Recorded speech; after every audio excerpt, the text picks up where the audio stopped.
It's such a privilege every day in order to be able to teach children and to be a part of educating children, but sometimes we need to remember why we're there.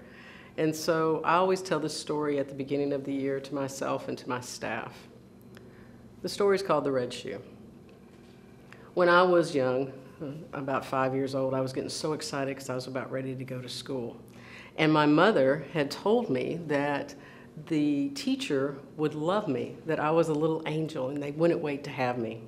So I went to bed that night, and my sister and I laid there in the bed, and my sister told me all of her worldly wisdom about school. She'd 7 and she'd already been to school for 2 years, so she knew just about everything. So I laid there at night and I couldn't sleep, and so I got up and I went into my mother's lap, and she had moved her papers that she was getting ready to teach school the next day. She moved her papers and brought me up into her lap, and I told her I was still scared. I was about to go to school and I was scared. I said, what if the teacher doesn't like me? And she reassured me that how could anybody not like such a beautiful little angel? And so she carried on about what a wonderful little child I was, and I was ready for school. I ended up in my bed the next morning. I'm sure the way I ended up in my bed many mornings. My dad had picked me up off of my mother's lap and lovingly put me into my bed. Well, I woke up and I was ready. I went and I grabbed my brand new lunchbox. It had little flowers all over it, and I was so excited. I was so ready to go to school. So I woke everybody in the house up. And my brother, Robert, who was several years older, his job was to take Sandy and I to school because Mom and Dad had to get to work.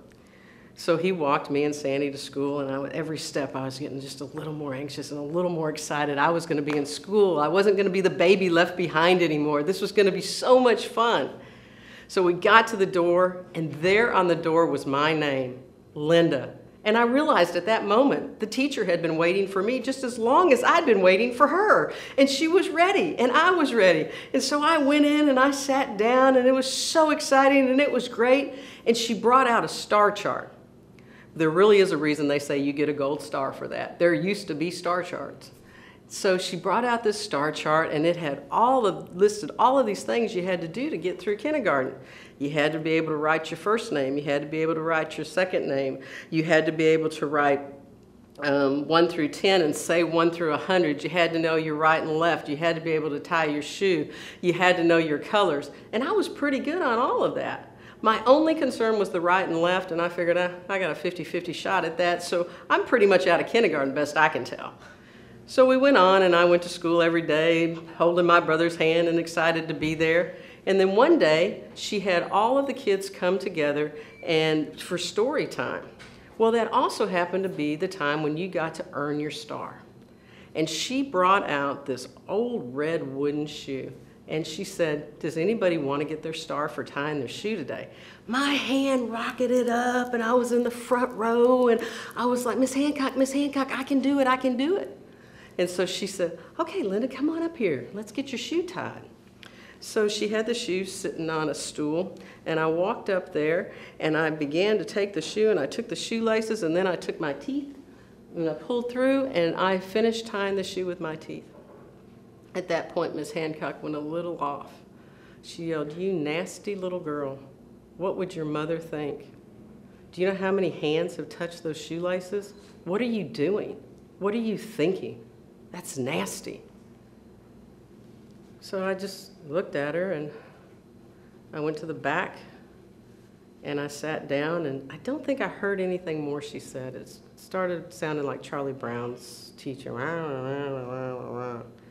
Because the only thing that kept swirling around in my mind was, where'd I go from this beautiful little angel to this nasty little girl? So I spent the rest of kindergarten in the back row. I don't remember anything about the room except for the 4th spot to the right of my name that had no star. I never volunteered again, even though I could do everything, but if you got to the end and you hadn't volunteered, she called you up. So finally, it gets to be about a week before school's out, and I realize that my fate as a student is over. I'm never going to get out of kindergarten because I can't get the star for tying my shoe. And I had no idea what I did wrong. And I was stuck because my parents had these rules. They were loving and kind people, but you had to tell them what you did wrong. And I didn't know what I did wrong, so I couldn't tell them because I would just be stuck. As a 5-year-old, I was just wrapped in this circle of what was I supposed to do. And so the only person that I had confessed to that I was a nasty little girl was my teddy bear, who I named Teddy. And so I'm crying and crying one afternoon, and I'm crying to Teddy and explaining to Teddy, you know, that my life basically is over as I know it because I'm going to be the first kindergarten dropout of our entire family. And my brother comes in, and he said, "Little one, what's wrong?" And I was crying and crying. I was like, "I can't tie my shoe, and I'm down, this is never, life's over." And yeah. And he goes, "You can't tie your shoe?" I said, "I can't tie my shoe." And he said, "Little one, your shoes are tied. At school, I can't tie my shoe."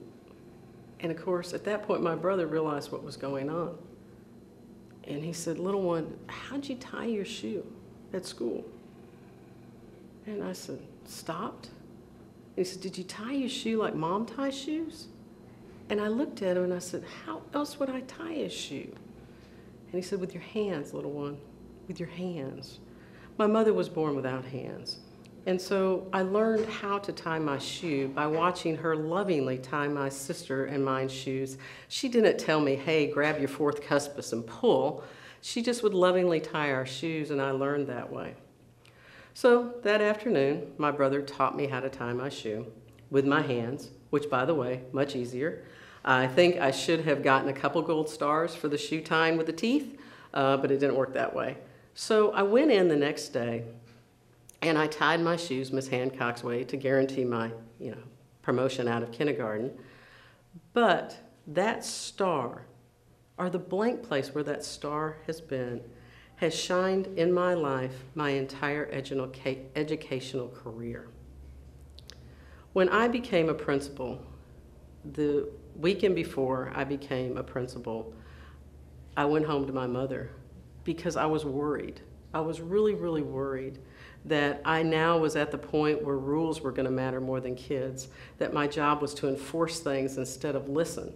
Because the star that had shined from that was always listen to what's going on with the student. Don't judge by your limited view of the world what someone else is doing and why they're doing. So I went home that weekend, saw my mom, because basically went home to have her convince me that yes, I was going to be great and it was all going to be fine. We're blessed to have people in our lives that do that. And so as I'm leaving and I'm telling my mother, I'm really not sure this is the right decision. I went into education to make sure I could do what I needed to do for kids, and I want to make sure that I can do that as a principal.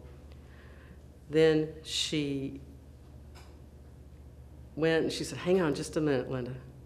And she went and she got I was standing there waiting to leave, and then she went in and she came out and she handed me an old red wooden shoe. And she said, "I think as long as you have this, you will never ever not look at the child first."